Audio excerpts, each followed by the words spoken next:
Every day in Britain, somebody somewhere unearths a treasure.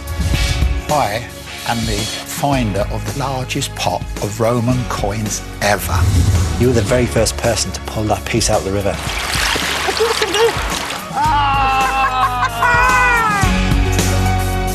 Treasures left behind by our ancestors that tell the story of how we once lived. These are Britain's secret treasures.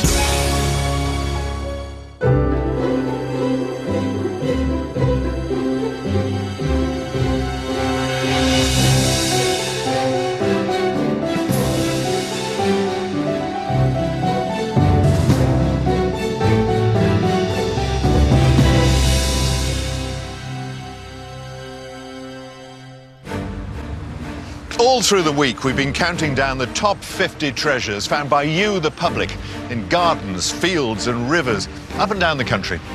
From slave shackles to Viking silver, from golden coins to World War I medals, all these extraordinary objects are helping us to jigsaw puzzle together the story of Britain. Together with a panel of experts from the British Museum and the Council for British Archaeology, we've sifted through almost 1 million of your finds. But it's the top 10 that caused the biggest argument.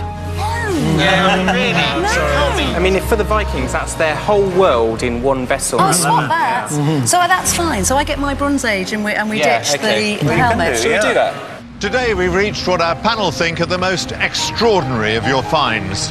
And throughout this programme, we'll be counting down to our #1 secret treasure. A silver badge could pinpoint the location where a King of England died in battle. This might have fallen close to where Richard fell. It would have certainly been worn by a man of nobility, so it's very important. An ancient and precious gold cup tells of a sacred past. Could I hold it? Yeah, I'll pass it to you. Oh, wonderful to hold that and think that is 3,500 to 4,000 years old. Over the course of this week, we've been asking you to send in new treasures, and tonight we'll be revealing the best of them. But first, our secret treasure number 10 is not only an amazing find in its own right, but comes from the moment that Britain was invented.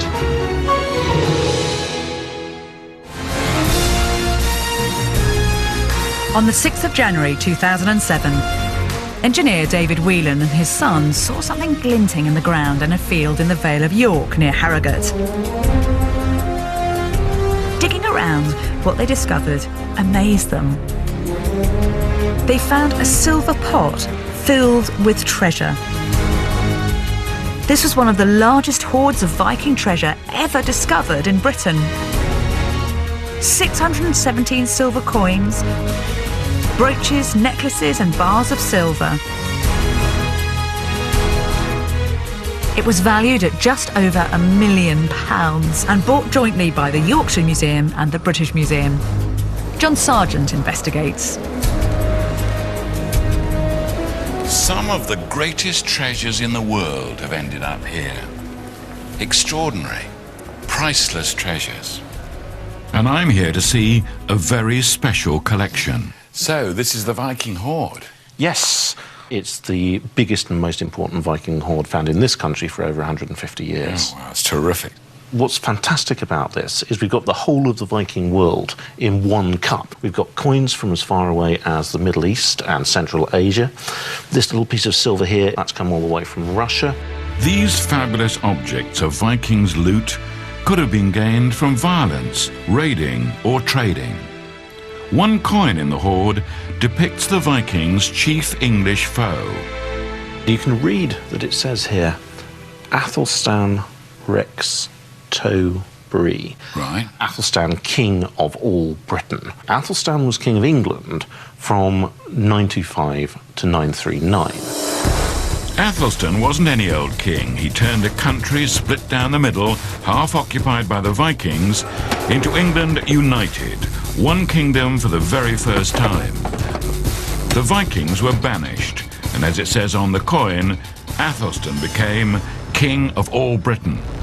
What's amazing is we can see the history of our country, the beginning of it, by looking at this hoard. We don't get finds like this every day.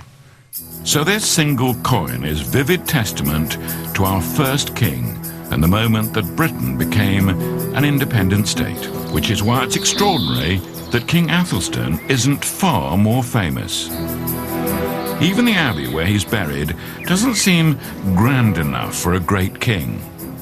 It is perhaps odd that we're not at Westminster Abbey or even maybe in the grounds of Windsor Castle. We're at Malmesbury in Wiltshire, the final resting place of King Athelstan. Appropriately, Malmesbury is the one place in Britain where Athelstan's memory is still alive. It's thanks in part to a gift of his land to the people here 1,000 years ago.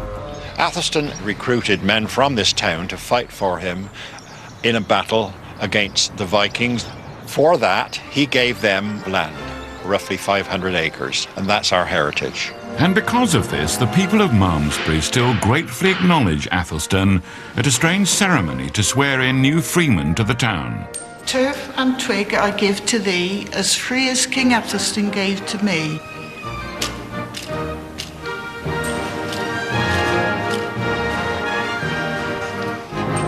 Thou shalt be. The ancestors of people in Malmesbury fought alongside Athelstan, and it's because of their brave efforts that the worldly goods of one Viking may never have been reclaimed. He could have buried the hoard to hide it from Athelstan's army. He could even have been killed in battle by the English forces.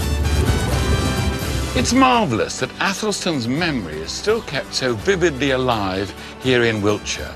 And it's extraordinary to think that because one of his coins was found 300 miles away, we were able to relive one of his greatest moments, defeating the Viking invaders. Who says that history is dead? We're counting down the final 10 of Britain's secret treasures. Number 9 on the list is an extraordinary and very rare bit of history that's now sadly lost to the nation. In fact, nobody knows where it is or who's got it. Bettany investigates the Crosby Garrett helmet.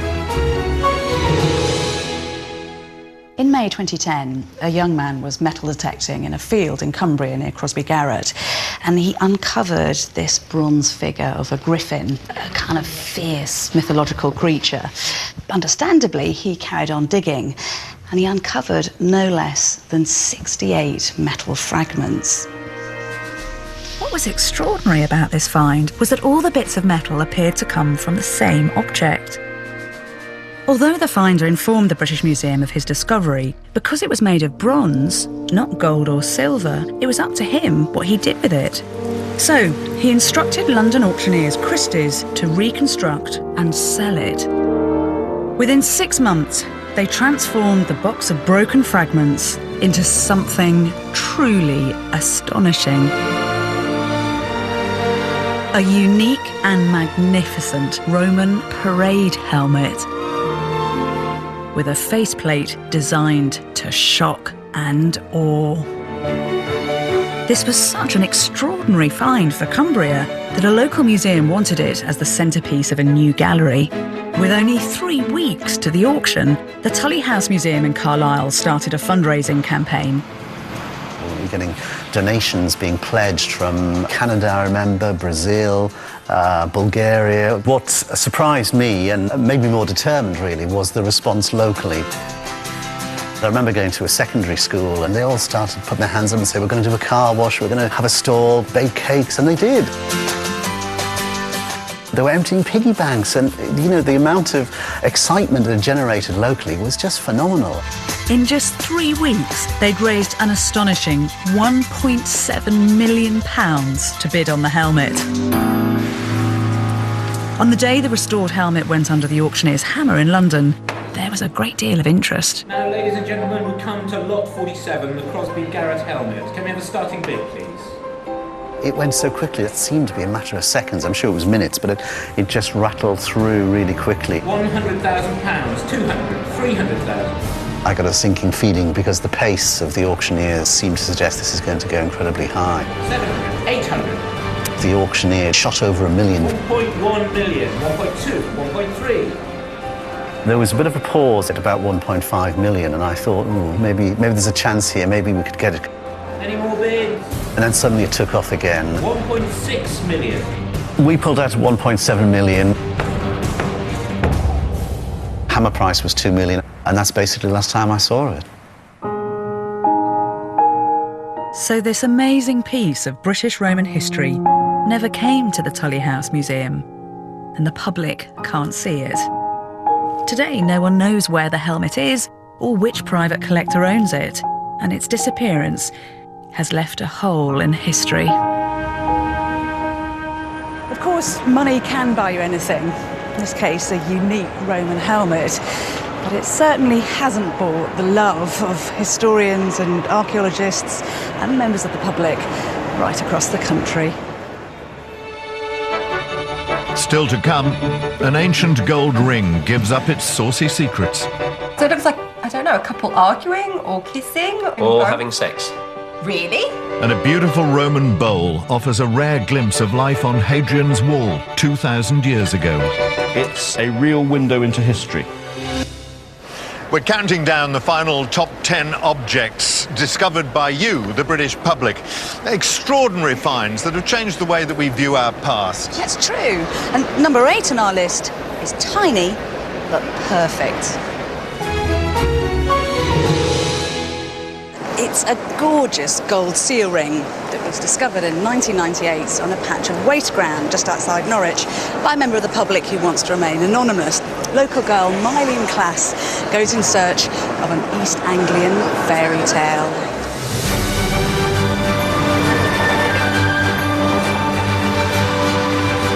I've come back to Norwich, where I grew up, to meet the Castle Museum curator, Tim Pestle, and find out the story behind this tiny but beautiful seal that was once attached to a gold ring.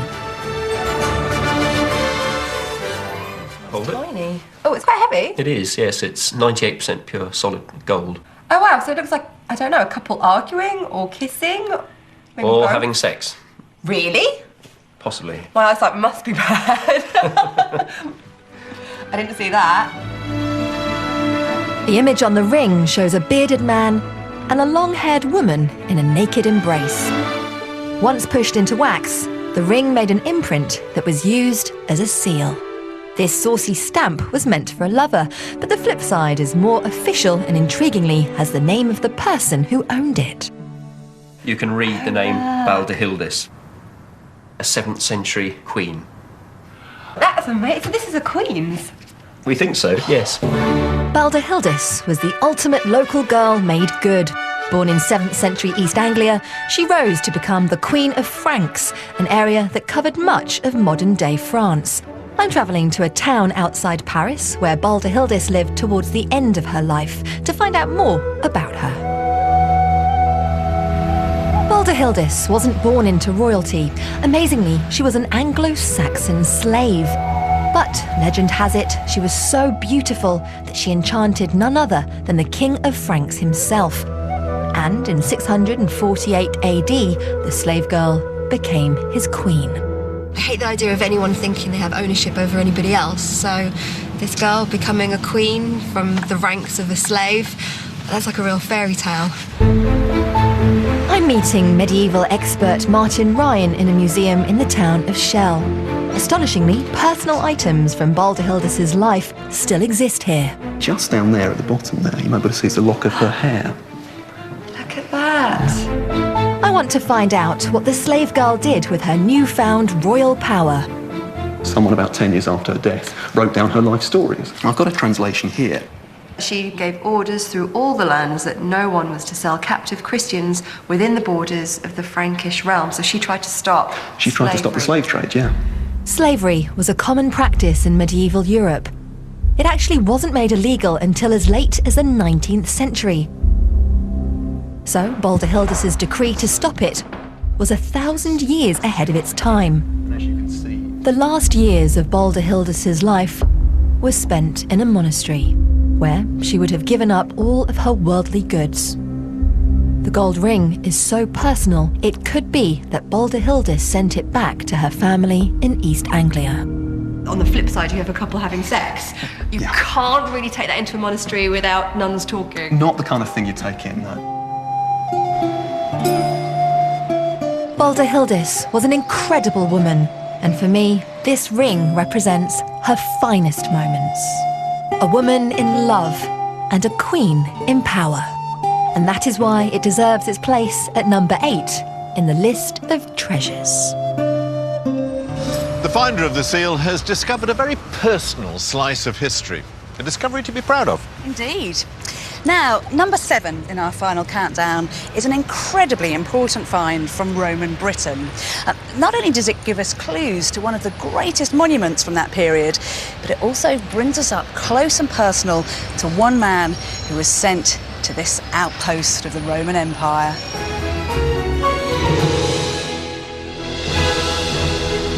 In 2003, 2 metal detectorists were searching fields in the Staffordshire moorlands when they saw something in the ground they thought was a Coke can.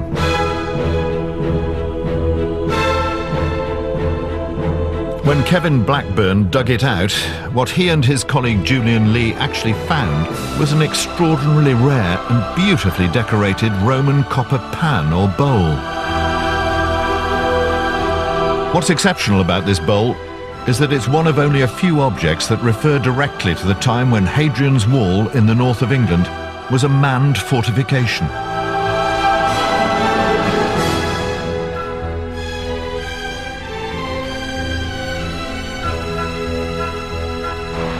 To find out more, archaeologist Helen Geek has come to the Tully House Museum in Carlisle, where the bowl is displayed, to meet the curator, Tim Padley.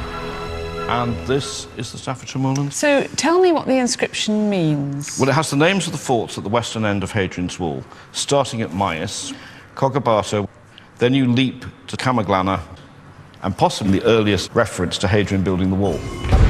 And this is what he built. 1900 years later, and Hadrian's Wall is still the greatest landmark the Romans left Britain. It was the furthest outpost of the Roman Empire, built to separate civilization from the wild, raw and untamable tribes to the north. A frightening prospect for anyone posted here. All along the wall were fortresses stationed with troops, and this bowl may have been owned by one of them. Fantastic colours. So do we know who this belonged to? Well, it belonged probably to Draco, the Draconis at the end. Do we know who Draco was? Have we got any idea? We don't know who this particular Draco was. There are various Dracos that we do know about, and they do seem to be Greek. Draco is not a Roman name, but Greek. Greeks, like many who were conquered by the Romans, were enslaved and forced to work or become soldiers. Draco may have been brought to be stationed on Hadrian's Wall. The bowl is like a memento of where he served. It's like a wonderful piece of china is stamped Iraq, Afghanistan, Libya. You know, these are not romantic places, these are not beautiful places, these are just garrisons. And yet the pan is so lovely. After 25 years' service, soldiers conscripted from all over the empire were given citizenship. They became free men. So this beautiful object could represent an enslaved man's freedom. A moment when Draco could choose his own destiny. Maybe he married a local girl and settled down in Staffordshire, and that's why the bowl was found there, 140 miles from the wall. What I love about this object is that it gives us a really intriguing look at a soldier's life. They weren't all conscripts gloomily serving out their time in the Roman Empire's equivalent of Siberia. It's easy to underestimate the Romans' influence on Britain. It may well have been our ancestors' fear of them that led them to bury this next treasure. Not just one object, but 5,000 that make up number 6 on Britain's secret treasures.